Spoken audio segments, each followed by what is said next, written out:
प्रायोरी analysis.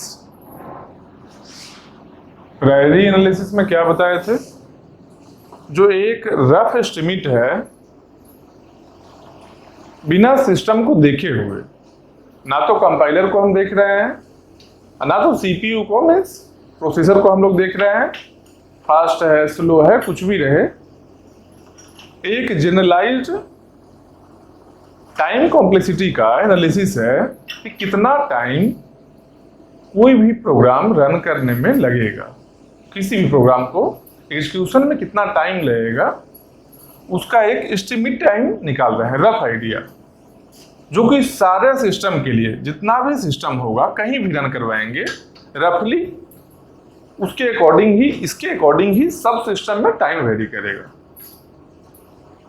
मतलब कि constant से थोड़ा वेरी कर सकता है लेकिन लगभग इक्वल होगा, अप्रोक्सीमेटली सब सिस्टम में इक्वल होगा। अब अभी लग रहा है कि ऐसा कैसे हो सकता है, बिना सिस्टम को देखे हुए कैसे एनालिसिस कर सकते हैं। एक दो क्वेश्चन को देखो, क्वेश्चन को देखो क्या क्वेश्चन है और एक्चुअली हम लोग कर क्या रहे हैं, क्वेश्चन को देखकर समझ जाओगे। तो एक छोटा सा प्रोग्राम लिखते हैं, एक प्रोग्राम लिखते हैं, मेन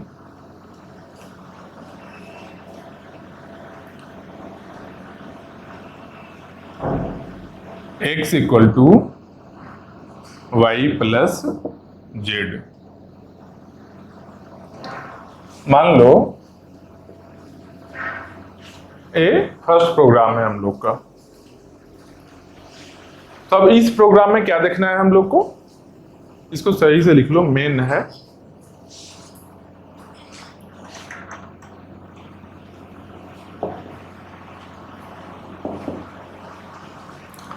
तो अब देखना है कि अगर इस प्रोग्राम को अलग अलग सिस्टम में हम लोग रन करवाते हैं, एग्जीक्यूट करवाते हैं, तो कितना टाइम लगेगा। तो कितना टाइम लगेगा, एक मेन फंक्शन कॉल है, इसके अंदर में जैसे ही आए तो क्या है, x equal to Y plus Z, जो भी x y z का वैल्यू है, y z का पहले मान लो वैल्यू कुछ असाइन किया गया है, y का कुछ वैल्यू होगा, z का कुछ वैल्यू होगा, इसके अकॉर्डिंग x का वैल्यू फाइंड आउट हो गया।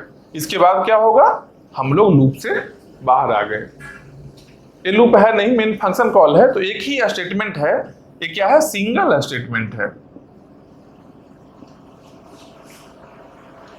सिंगल स्टेटमेंट है, जो कि कितना बार रन कर रहा है, सिंगल टाइम रन कर रहा है। सिंगल स्टेटमेंट एग्जीक्यूटिंग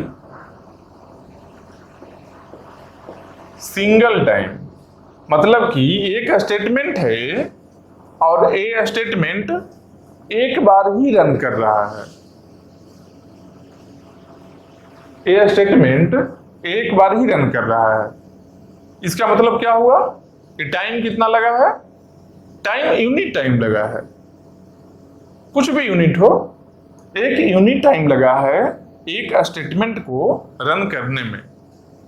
तो इसका टाइम कॉम्प्लेक्सिटी अगर देखेंगे प्रायोरी एनालिसिस के अकॉर्डिंग तो क्या लिखेंगे, इसका टाइम कॉम्प्लेक्सिटी,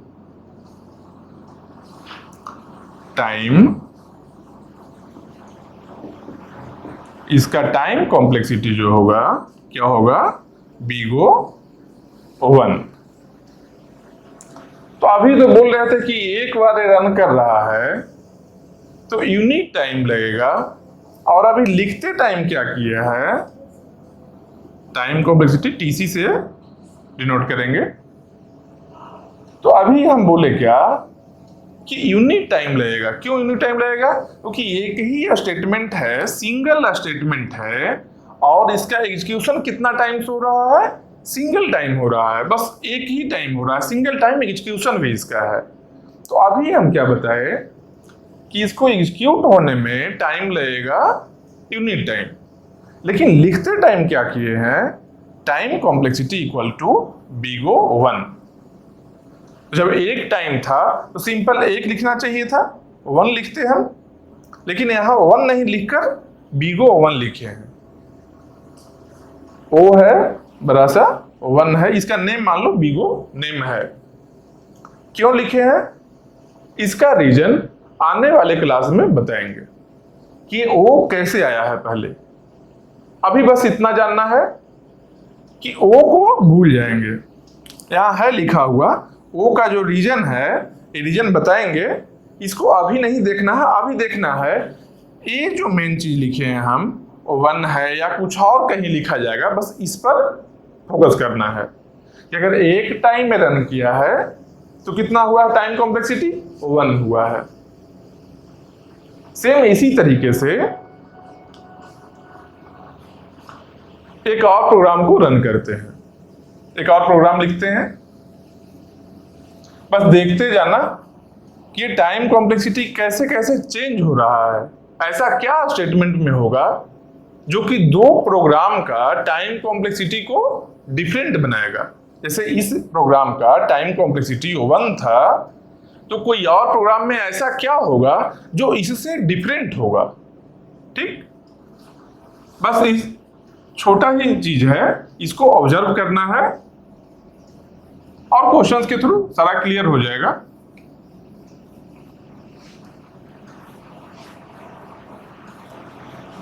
एक और प्रोग्राम हम लोग लिखते हैं,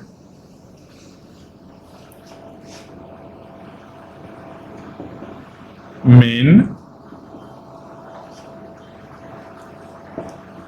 for i equal to 1, i less than equal to n, i plus plus. इसके अंदर में है a equal to b plus c।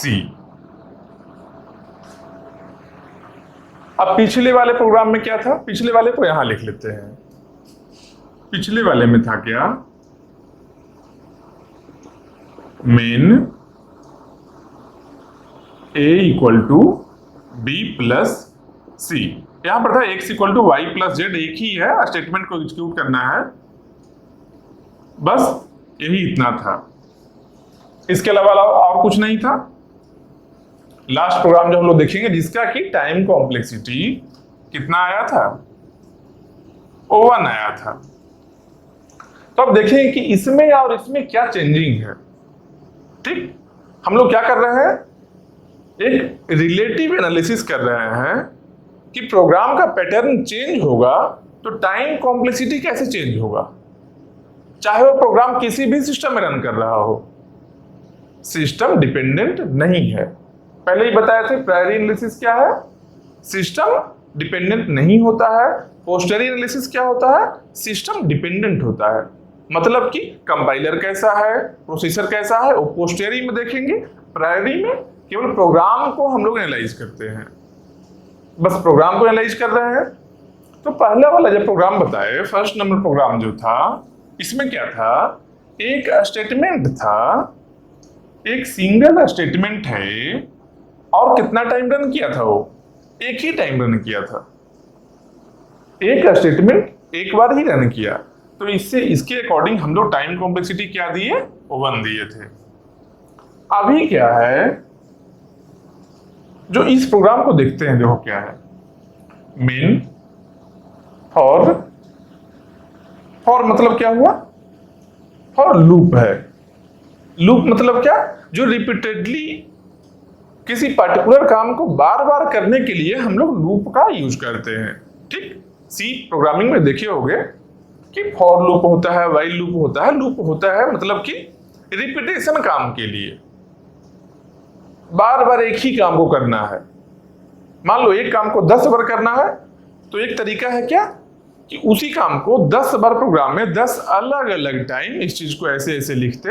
एक और तरीका क्या है कि पहले एक लूप लगा दिए और लूप के अकॉर्डिंग एक जितना भी वैल्यू होगा उतना टाइम से रन कर लेगा।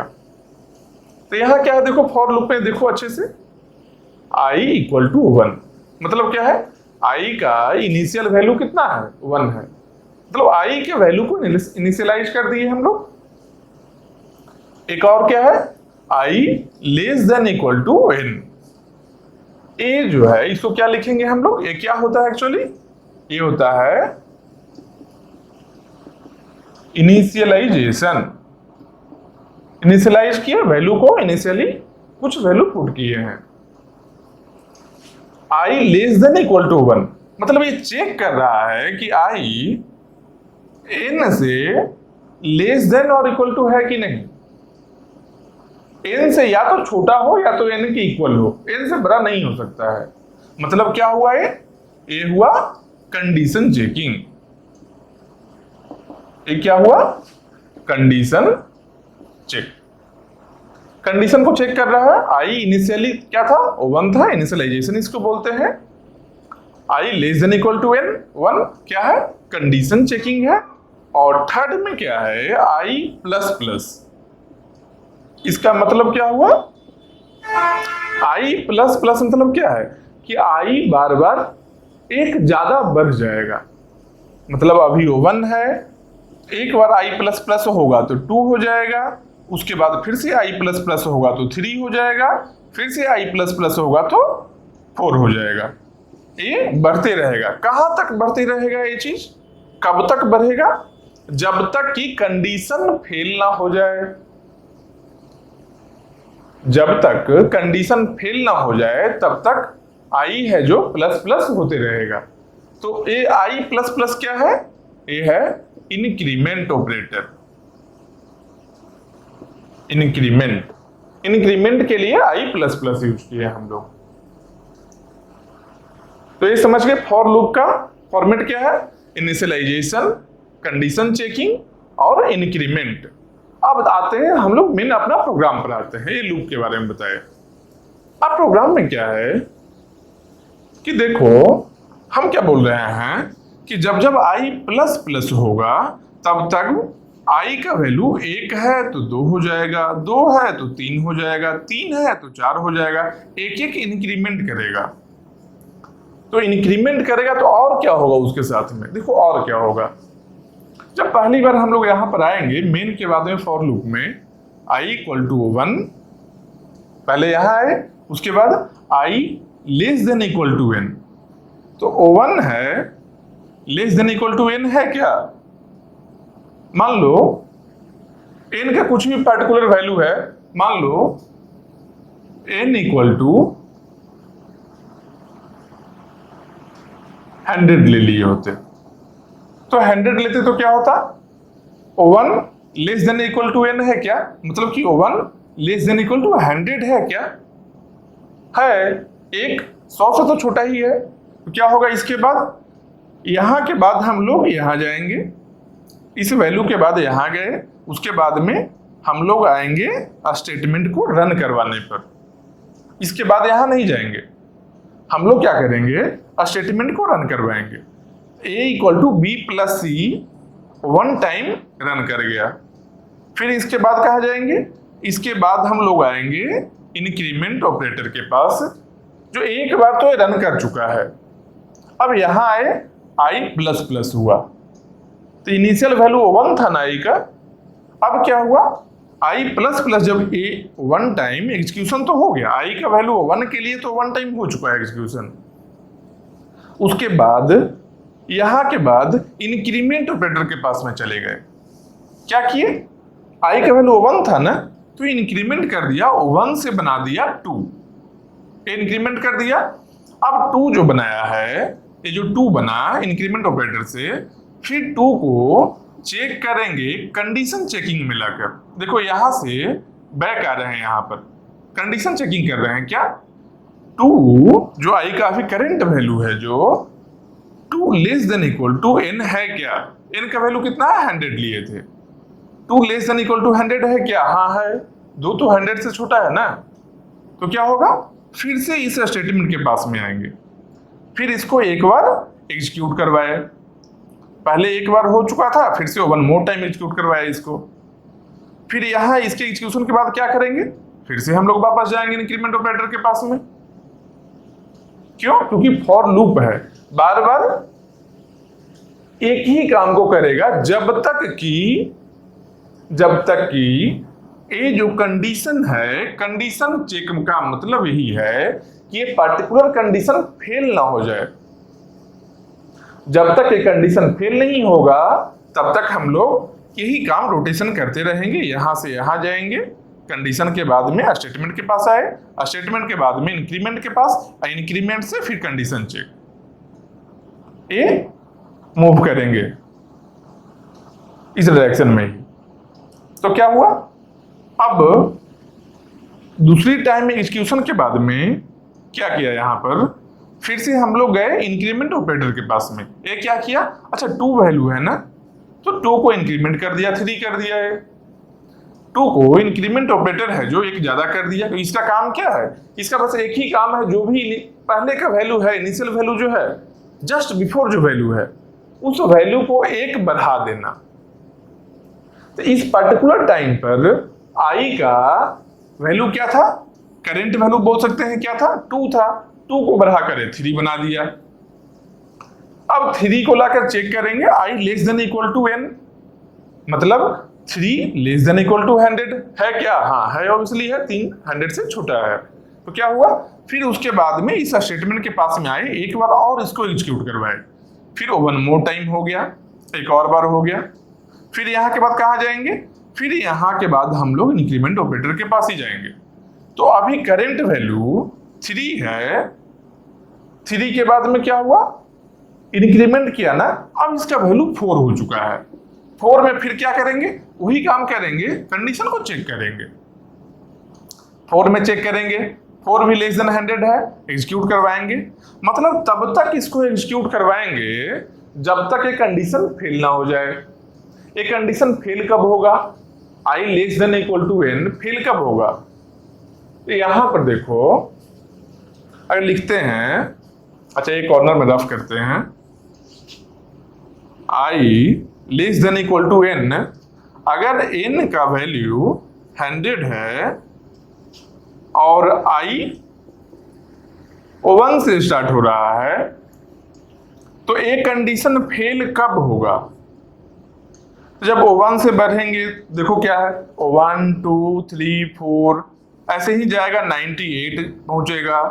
98 में चेक करेंगे, 98 लेस देन 100 हाँ है, फिर से ए स्टेटमेंट एग्जीक्यूट करेगा, फिर उसके बाद 99 पर जाएंगे, फिर से चेक करेंगे, आई लेस देन 100, मतलब कि 99 लेस देन 100 है क्या, हाँ है, फिर यहां जाएंगे, इसके बाद आएगा 100, तो 100 लेस देन इक्वल टू 100 है क्या, तो 100 से छोटा तो नहीं है लेकिन बराबर तो है, तो यहाँ इक्वलिटी भी तो एक है, मतलब कि 100 लेस देन इक्वल टू 100 तो लिख ही सकते हैं, ये छोटा नहीं है, स्मॉलर नहीं है, लेकिन इक्वलिटी भी तो यहाँ है, मतलब कि अप टू 100 100 तक ये एग्जीक्यूट किया, मतलब कि ये स्टेटमेंट कितना बार एग्जीक्यूट किया है, अभी तक में टोटल 100 टाइम्स एग्जीक्यूशन हो चुका है। ठीक, 100 जब वैल्यू गया है आई का, तब तक में 100 टाइम्स एग्जीक्यूशन हो चुका है। अब इसके आगे देखते हैं हम लोग क्या होगा। अब 100 के बाद क्या होगा, 101 आया, तो अब यहां चेक करेंगे 101 लेस देन इक्वल टू 100 है क्या, देखो 101 100 से छोटा है नहीं है, 100 के बराबर है नहीं है, मतलब कि एक कंडीशन फेल हो गया। कब फेल हुआ है, 101 में, 101 में। 101 क्या है, 101 को हम लोग लिख सकते हैं n प्लस 1, क्यों, n का वैल्यू कितना है, n का वैल्यू 100 तो है, मतलब कि n प्लस 1 में एक कंडीशन फेल हो रहा है। इसका मतलब क्या है कि अप टू n एक कंडीशन बार बार सही होगा, जितना बार एक कंडीशन सही होगा उतना टाइम इस स्टेटमेंट का एग्जीक्यूशन करवाएगा। जितना बार ये स्टेटमेंट सही होगा, कंडीशन चेकिंग सही होगा, ये कंडीशन जो है सही होगा, उतना टाइम इसका एग्जीक्यूशन करवाएगा। समझ रहे हो बात, मतलब कि अगर n का वैल्यू 100 है अगर, तो ये कितना बार रन किया, अगर n का वैल्यू 100 है और 1 से स्टार्ट हुआ है, तो कितना टाइम से रन किया है, ए स्टेटमेंट कितना बार रन किया, जितना बार कंडीशन सही हुआ होगा। कंडीशन सही कितना बार हुआ था, एक के लिए सही हुआ, दो के लिए सही हुआ, देखो एक के लिए, दो के लिए, तीन के लिए, अप टू 100 के लिए सही हुआ था। 101 में जाकर गलत हुआ ना है, तो जैसे ही 101 में कंडीशन फॉल्स होगा ये लूप से बाहर आ जाएगा। फॉर लूप यही है ना, यही है ना फॉर लूप। कंडीशन फॉल्स हुआ, फॉर लूप से बाहर आ गया ये। तो जब कंडीशन फॉल्स हुआ, फॉर लूप से बाहर आ गया, मतलब कि अब ये स्टेटमेंट रन नहीं कर सकता है, वापस फॉर लूप में नहीं जा सकता है। एक लूप से बाहर आ गया तो बाहर आ गया, तो वापस जब यहां नहीं जा सकता है, मतलब कि इसका मैक्सिमम टाइम्स जो एग्जीक्यूशन हुआ, कितना टाइम्स हुआ एग्जीक्यूशन, इसका टोटल एग्जीक्यूशन हुआ 100 टाइम्स। तो यहां पर क्या था, एक बार ही हो रहा था ना, यहां पर एक बार हो रहा था ना, यहां पर कितना हुआ है, ए प्रोग्राम में इसका एग्जीक्यूशन कितना टाइम्स हुआ है, 100 टाइम्स हुआ है। तो 100 टाइम्स ही क्यों हुआ, 100 टाइम्स क्यों हुआ, क्योंकि 101 जब वैल्यू हुआ था आई का, तब एक कंडीशन फेल हुआ था। मतलब कि अप टू n जब तक रहेगा, आई का वैल्यू धीरे धीरे बढ़ते जाएगा, एक एक करके बढ़ेगा, और आई का वैल्यू n तक जब जाएगा तब तक एक कंडीशन सही होगा, तब तक एक कंडीशन सही होगा। n से जैसे ही एक ज्यादा होगा एक कंडीशन फॉल्स हो जाएगा। तो जब n तक में एक कंडीशन फॉल्स हो गया, n+1 करने पर n तक में सही हो रहा है, मतलब कि यह स्टेटमेंट टोटल कितना टाइम्स रन किया है, यहां 100 क्यों बोल रहे हैं, क्योंकि n का वैल्यू 100 है। तो अगर 100 है n का वैल्यू, तो 100 टाइम्स रन कर रहा है। तो मान लो n का वैल्यू 1000 हो, मतलब कि 1000 टाइम्स रन करेगा।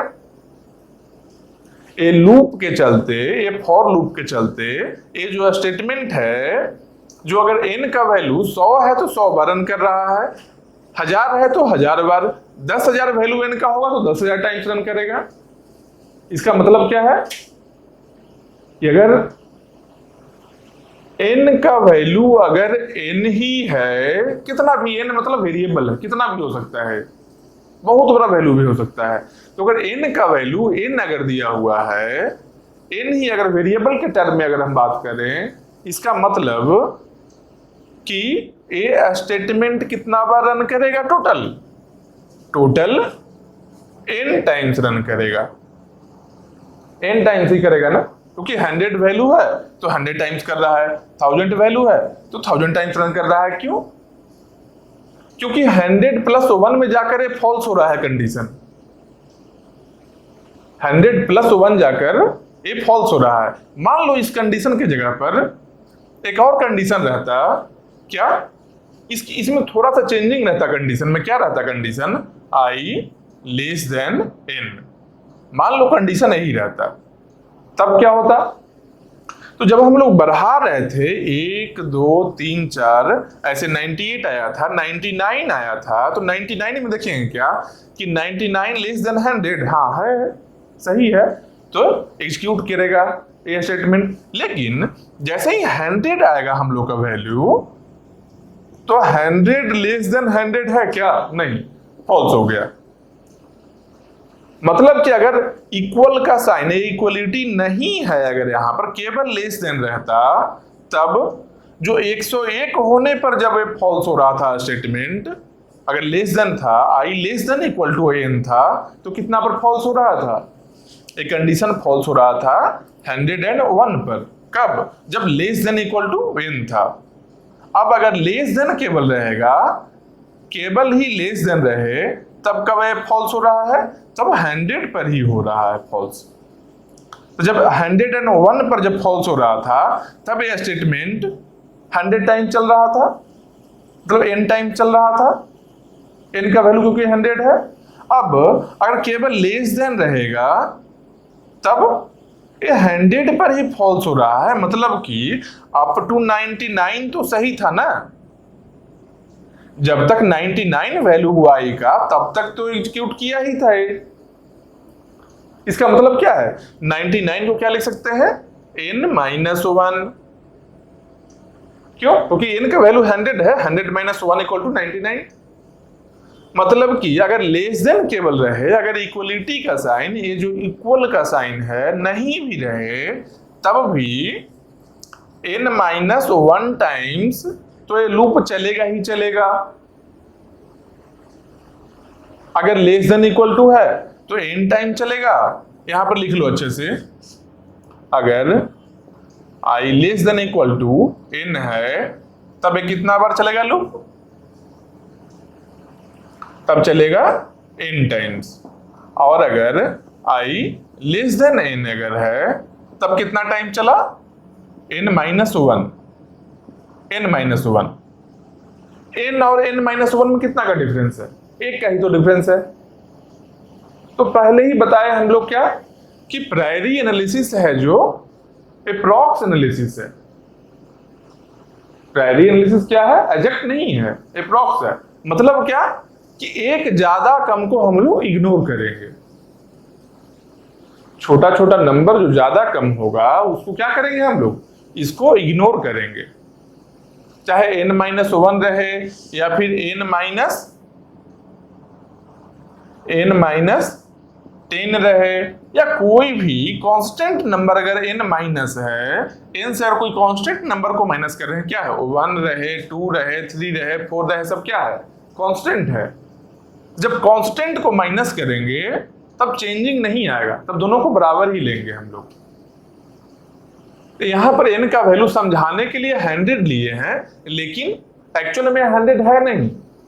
कोई बड़ा नंबर है, कुछ भी नंबर होगा, n वेरिएबल है, कोई भी नंबर ले सकता है। n का इनिशियल वैल्यू जो हम लोग इनिशियलाइज यहां करेंगे, n का वैल्यू कुछ भी हो सकता है।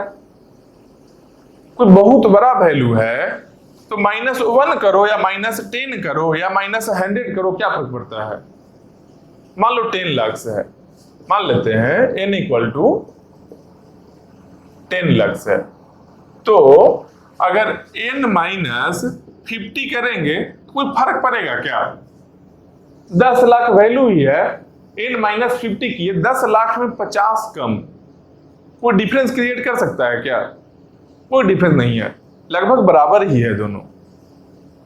तो यहां पर क्या है? एप्रॉक्स एनालिसिस तो है, एग्जैक्टली तो हम लोग फाइंड आउट कर नहीं रहे हैं। एप्रॉक्स बता रहे हैं कि हाँ इतना रफ एस्टिमेट, इतना वैल्यू हो सकता है। मतलब क्या है कि n में कुछ भी कांस्टेंट प्लस कर देते हैं या माइनस कर देते हैं, कोई फर्क नहीं पड़ता है, वो n ही रहेगा। मतलब कि n लिख दें, n प्लस 10 लिख दें, n माइनस 100 लिख दें, कुछ भी लिख दें, सब एग्जैक्टली कितना इक्वल होगा? n के ही बराबर होगा। कांस्टेंट से डिफर करे तो कांस्टेंट को छोड़ देना है।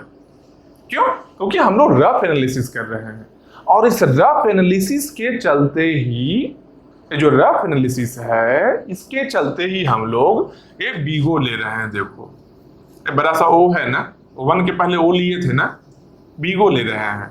इसका मतलब ये कहना क्या चाह रहा था कि वो 1 है यहाँ पर ना, हो सकता है 10 रहे, हो सकता है 100 रहे, फिर भी 10 हो या 100 हो, कुछ भी कांस्टेंट वैल्यू अगर है, कोई भी कांस्टेंट है अगर, तो उसको हम लोग बीगो 1 लिखेंगे। सेम उसी तरीके से यहां पर क्या लिखेंगे? ये जो प्रोग्राम है कितना टाइम्स रन किया? n टाइम्स रन किया है। i है जो 1 से लेकर n तक बढ़ रहा है, एक बढ़ रहा है, 1 इंक्रीमेंट है, मतलब कि n तक बढ़ा है। जब n तक बढ़ा है तो 1 से लेकर 1 2 3 4 5 6 अप टू n, उतना टाइम्स इसका ये स्टेटमेंट का एग्जीक्यूशन हुआ। इसका मतलब इनडायरेक्टली क्या हुआ कि ये स्टेटमेंट है जो n टाइम्स रन किया है, ये जो स्टेटमेंट है n टाइम्स रन किया है। तो अगर हम बोल रहे हैं कि एक स्टेटमेंट को एक बार रन करने में यूनिट टाइम लग रहा है, जैसे कि ये प्रोग्राम में अभी बोले थे, सिंगल स्टेटमेंट है, सिंगल टाइम रन कर रहा है, तो इसमें यूनिट टाइम लग रहा है। तो अगर n टाइम्स रन करे एक ही स्टेटमेंट तो क्या बोल सकते हैं कि n इंटू यूनिट टाइम 1 है, n इंटू 1 n ही हो गया। मतलब कि इसका ए प्रोग्राम का टाइम कॉम्प्लेक्सिटी क्या हुआ,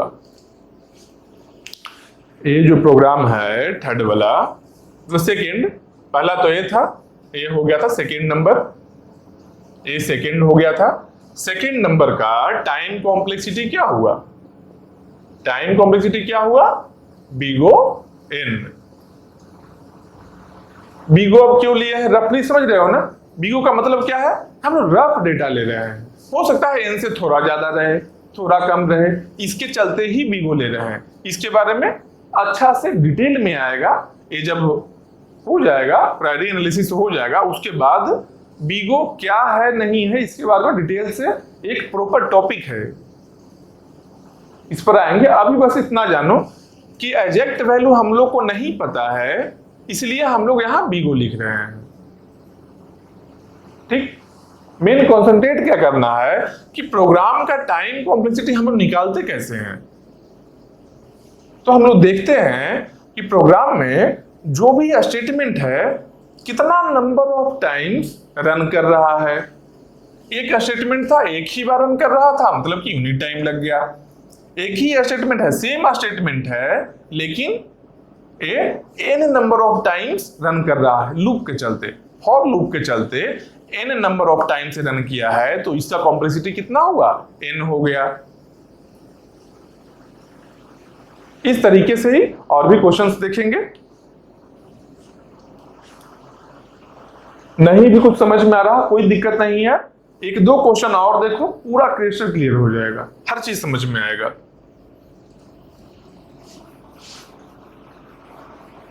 तो यहां पर हम लोग कर क्या रहे हैं, रफली देख रहे हैं कि कोई स्टेटमेंट प्रोग्राम में कितना टाइम्स रन कर रहा है। जो स्टेटमेंट सबसे ज्यादा नंबर ऑफ टाइम्स रन करेगा उस प्रोग्राम का टाइम कॉम्प्लेक्सिटी वही होगा जो सबसे ज्यादा नंबर ऑफ टाइम्स रन कर रहा है। नहीं समझ में आया, अभी देखो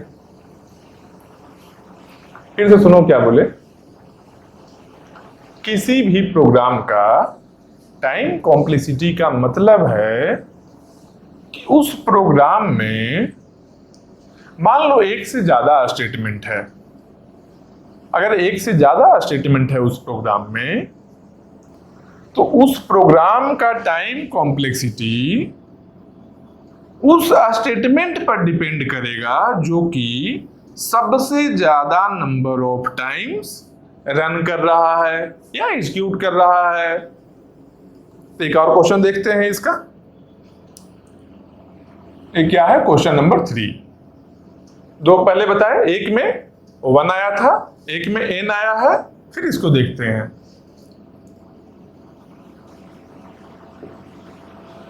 main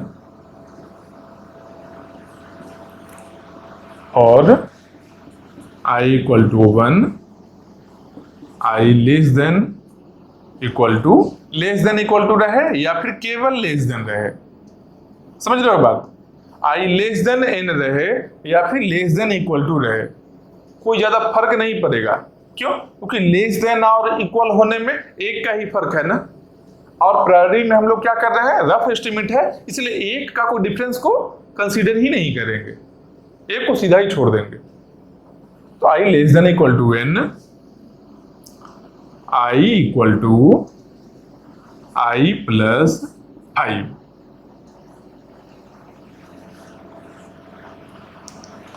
a equal to b plus c। ए क्या है, ए है फॉर लूप है, फॉर लूप है ना। देखो अच्छे से देखो इस प्रोग्राम को फिर से, मेन है, एक फॉर लूप है, फॉर लूप के अंदर का स्टेटमेंट क्या है, a equal to B plus C.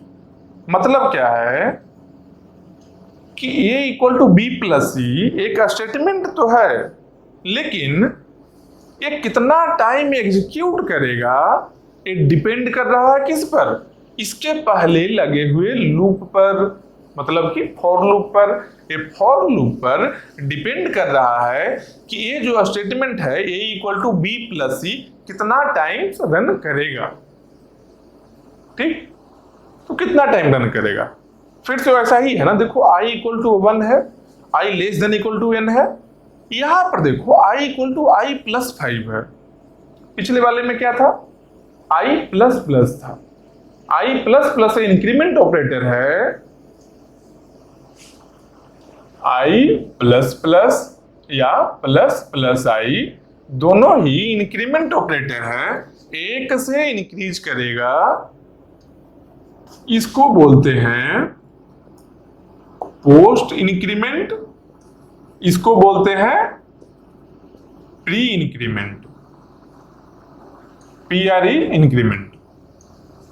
Post increment क्यों है, क्योंकि i के बाद में प्लस प्लस आया हुआ है, इसलिए ये पोस्ट इंक्रीमेंट है, ये i के पहले आया हुआ है। तो इससे डिफरेंस क्या होता है रिजल्ट में, रिजल्ट में प्लस प्लस i का मतलब है कि पहले इंक्रीज कर देगा ये, और ये क्या करेगा, बाद में इंक्रीज करेगा। पहले यूज करेगा उसके बाद में इंक्रीज करेगा पोस्ट इंक्रीमेंट में, और प्री इंक्रीमेंट में पहले इंक्रीज कर देगा फिर यूज करेगा। पहले इंक्रीज कर देगा वैल्यू को फिर से यूज करेगा। ये सी वाले में डेटा स्ट्रक्चर का जो रहेगा उसमें अच्छे से डिटेल में बताएंगे। अभी जानो कि इंक्रीमेंट ऑपरेटर है जिसमें कि दोनों में इंक्रीज बाई 1, एक से इंक्रीज होता है, चाहे i प्लस प्लस रहे या प्लस प्लस i रहे, इसमें इंक्रीमेंट होगा एक से ही इंक्रीज होगा, और i माइनस माइनस या फिर माइनस माइनस i रहे, ये दोनों में ये क्या है, डिक्रीमेंट ऑपरेटर है। माइनस माइनस i के बाद आया है तो क्या हो गया, पोस्ट डिक्रीमेंट, और i के पहले आया है तो क्या हो गया, प्री डिक्रीमेंट। ये भी क्या करेगा, ये करेगा क्या, वैल्यू को डिक्रीज करेगा, डिक्रीज बाई 1। जितना बार करेंगे उतना बार वैल्यू को एक कम कर देगा।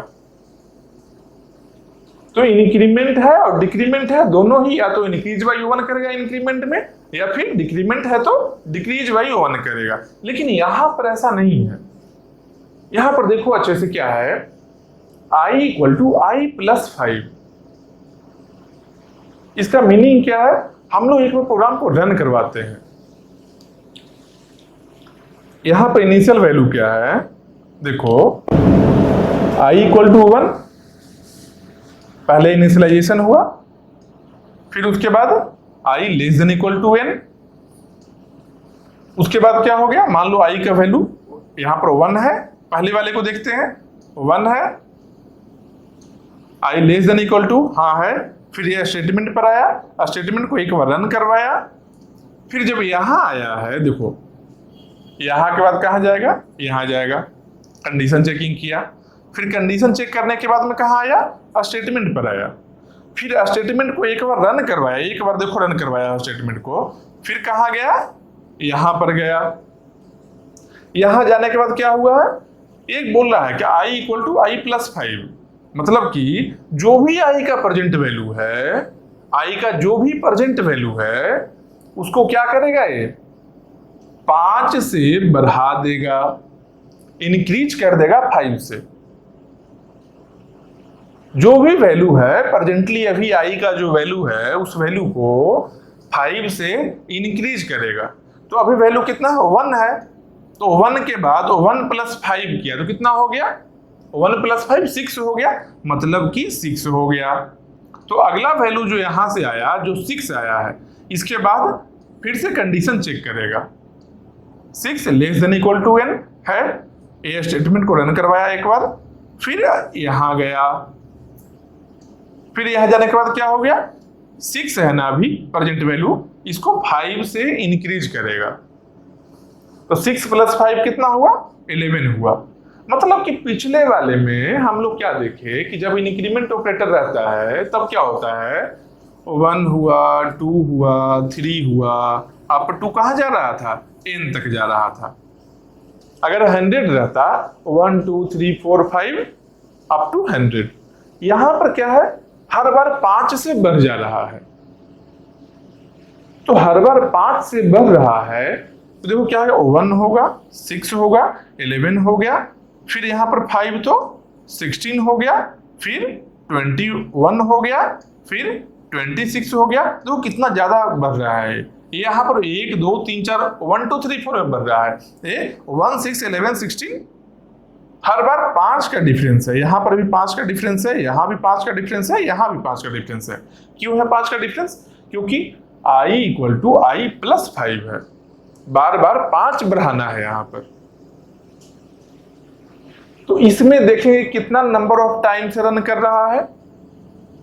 तो मान लो अगर 1 से लेकर 1 2 3 ऐसे करते करते 10 तक जाएंगे, तो टोटल नंबर ऑफ काउंट कितना हुआ? 10 हुआ ना, 10 हुआ ना। और अगर 1 से जाएंगे तो 1 6, उसके बाद 10 में फेल हो गया। मान लो 20 लेते तब क्या होता? 1 6 11 16 21 में फेल हो गया। मतलब कि कितना वैल्यू आया? 1 2 3 4। तो 5 से ले रहे हैं, जब 5 बढ़ाते जा रहे हैं तो देखो 4 ही वैल्यू आ रहा है। 20 तक में, 10 तक में कितना वैल्यू आ रहा है? 1 और 6, 2 वैल्यू आ रहा है 10 तक में। जबकि 1 2 3 4 में कितना काउंटिंग है? 10 है। 1 से अगर 5 इंक्रीमेंट कर रहे हैं बार बार, तो कितना वैल्यू आ रहा है? 2 काउंटिंग ही हो रहा है। तो 2 कैसे आया होगा? 2 कैसे आया होगा सोचो। 2 इसलिए आया है क्योंकि हम लोग 10 को तो काउंट कर रहे हैं, अप टू 10 तो काउंट कर रहे हैं हम लोग, लेकिन इसमें क्या कर रहे हैं कि 5 5 जब बढ़ाते हैं हम लोग, तो बहुत जल्दी 10 के करीब जाना चाहते हैं, और 1 1 बढ़ा रहे हैं, मतलब कि स्लोली जा रहे हैं, स्पीड कम है जाने का। तो बार बार 1 बढ़ा रहे हैं ना, तो 10 इसलिए आया है। क्यों? क्योंकि 10 डिवाइडेड बाई 1, जितना बार बार बढ़ रहे हैं, टोटल डिस्टेंस कितना है? अगर डिस्टेंस और स्पीड के टर्म में बात कर लिया जाए यहाँ पर, तो डिस्टेंस 1 से लेकर 10 तक का है, डिस्टेंस 10 है, और स्पीड कितना है? बार बार 1 बढ़ा रहे हैं, 1 1 1 1 1। मतलब डिस्टेंस बाई स्पीड करेंगे अगर 10 बाई 1, तो क्या हुआ? टाइम आ गया। कितना नंबर ऑफ टाइम्स बीच में ये आया है, काउंटिंग हुआ है। अब अगर इसी को ज्यादा स्पीड से करेंगे, बार बार 5 जा रहे हैं, तो क्या होगा?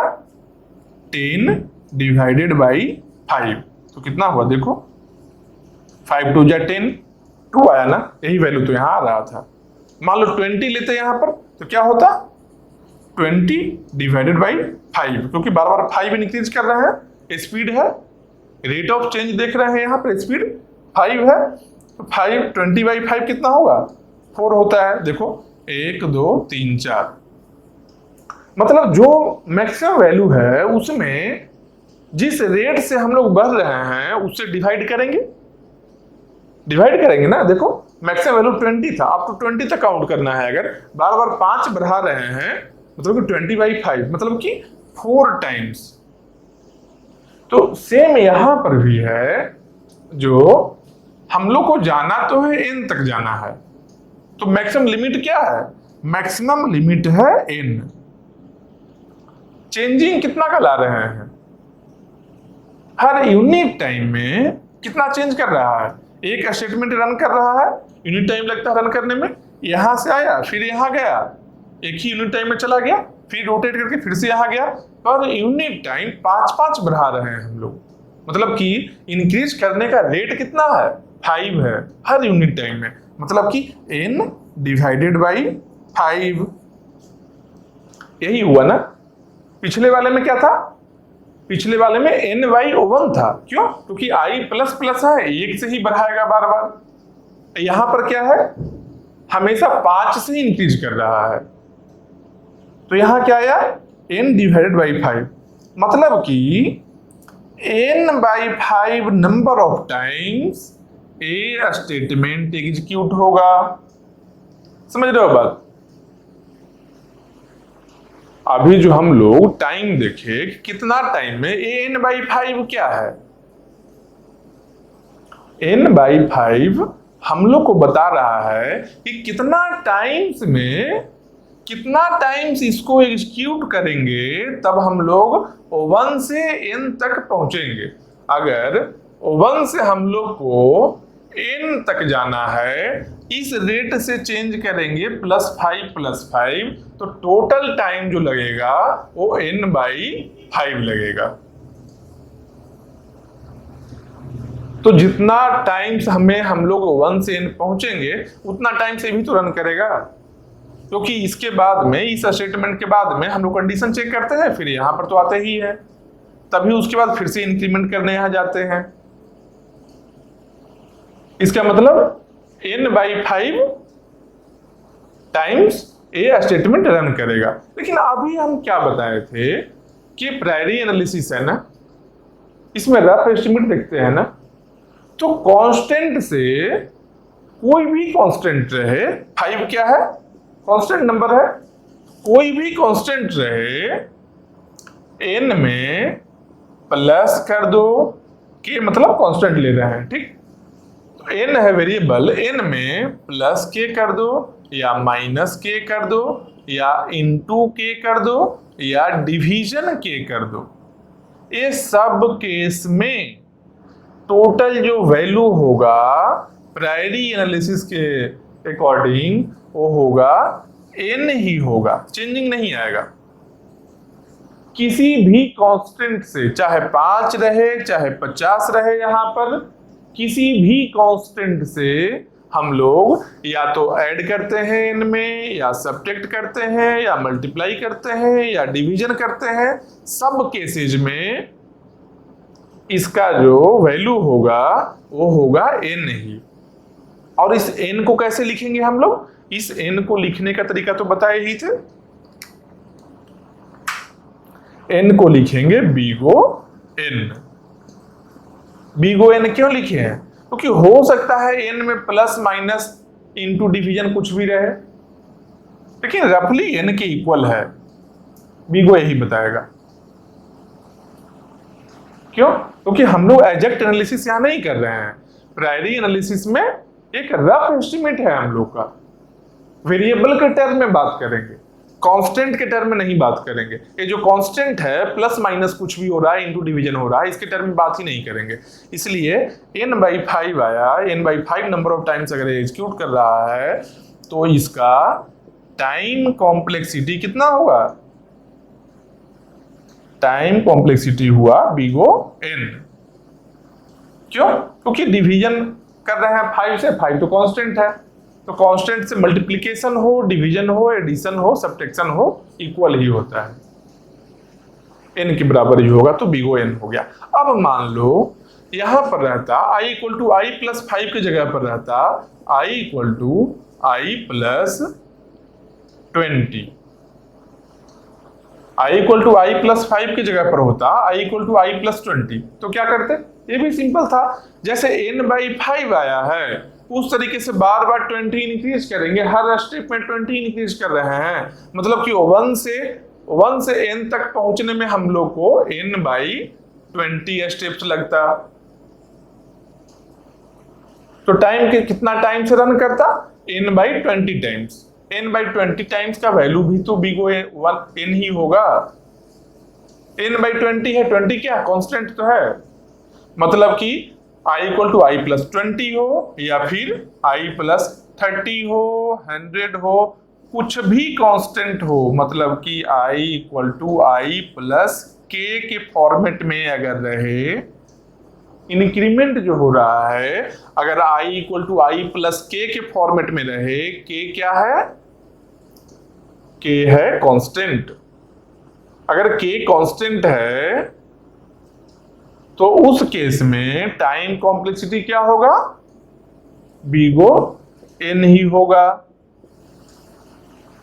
समझ रहे हो? अब मान लो बीगो n हमेशा होगा क्या? अब मान लो ये जो कंपैरिजन है, कंडीशन चेकिंग है, i less than equal to n, यहां पर n ना लिख करके यहां पर p दे दे, i less than equal to p, variable का नेम चेंज कर दिया। हो सकता है, किया जा सकता है कंफ्यूजन के लिए। तो अगर वेरिएबल का नेम चेंज कर दिया कोई दिक्कत नहीं है। हम लोग बिगो n जो लिख रहे थे, हम लोग बिगो n के जगह बिगो p लिखेंगे, यहां पर k कर दे तो बिगो k लिखेंगे। n का यहां जो है, जो कंडीशन चेकिंग में जो वैल्यू है, उस वैल्यू पर फोकस करेंगे। अगर प्लस यहां पर रहे, i प्लस k रहे या फिर माइनस k रहे, i प्लस माइनस k जब भी होगा तो कंडीशन चेकिंग में जो वेरिएबल है वही होगा हम लोग का टाइम कॉम्प्लेक्सिटी। समझ रहे हो बात? अब लग रहा है ना कि टाइम कॉम्प्लेक्सिटी है क्या एक्चुअली, जो हम लोग प्रायोरिटी एनालिसिस में देख रहे हैं। और पोस्टरी एनालिसिस हम लोग करते ही नहीं है मेनली। इसलिए नहीं करते हैं क्योंकि सब सिस्टम में अलग अलग कंपाइलर है, अलग उसमें हार्डवेयर है, क्योंकि हार्डवेयर डिपेंडेंट है वो करने का कोई बेनिफिट नहीं है। एक के लिए करेंगे दूसरे में फेल हो जाएगा, दो के लिए करेंगे तीसरे में फेल होगा। तो सिस्टम्स का वेराइटी बहुत ज्यादा है, इसलिए वो हम करेंगे ही नहीं। हम लोग प्रायोरिटी एनालिसिस ही करेंगे और बेनिफिशियल भी यही है क्योंकि सबके लिए कॉमन है। तो यही यहां पर देख लो, ये क्वेश्चन देख लीजिए ना कि i equal to i plus minus k रहे, k कांस्टेंट अगर है तो बिगो n होगा। मतलब कि कंडीशन चेकिंग जो है, कंडीशन चेकिंग में यहां पर जो भी वेरिएबल है उसी का बिगो टाइम कॉम्प्लेक्सिटी होगा। ये क्या देखे हम लोग, ये हम लोग देखे कि सिंपल अगर एक लूप है तब ऐसा होगा। अब क्वेश्चन में भी तो हो सकता है कि एक से ज्यादा लूप भी रहे, एक से ज्यादा लूप भी रह सकता है ना। प्रोग्राम है, प्रोग्राम में एक नहीं 10 लूप रहे, हो सकता है पॉसिबिलिटी। तो मल्टीपल लूप्स में कैसे काम करेंगे हम लोग? सिंगल लूप में तो एक लूप को देख लिए हैं, मल्टीपल लूप्स में कैसे काम करेंगे? तो मल्टीपल लूप्स में भी देखते हैं, देखते रहना, कुछ क्वेश्चंस को देखो और इसको समझ लो, क्योंकि ये समझना जरूरी है। क्योंकि ये काम क्या था, स्टार्टिंग में क्या बताए थे कि डिजाइन एंड एनालिसिस है जो आईटी सेक्टर में, आईटी इंडस्ट्री में होता है, जो सीएसआईटी का स्टूडेंट ही करता है। और यही काम है, ये क्या है, एनालिसिस है ना, टाइम कॉम्प्लेक्सिटी का एनालिसिस ही तो है। तो यही जो है काम ये बाकी सब लोग जो आईटी सेक्टर में और भी ब्रांच के लोग हैं जो काम करते हैं, उन सब से डिफरेंस क्रिएट करेगा। क्योंकि ये काम और कोई कर नहीं सकता है, ये काम स्पेशली सीएसआईटी वाले ही कर सकते हैं जिनको एल्गो आता हो, इसलिए जानना जरूरी है। चलो हम लोग देखते हैं, 3 क्वेश्चन बताए ना, 4th नंबर एक क्वेश्चन देखते हैं।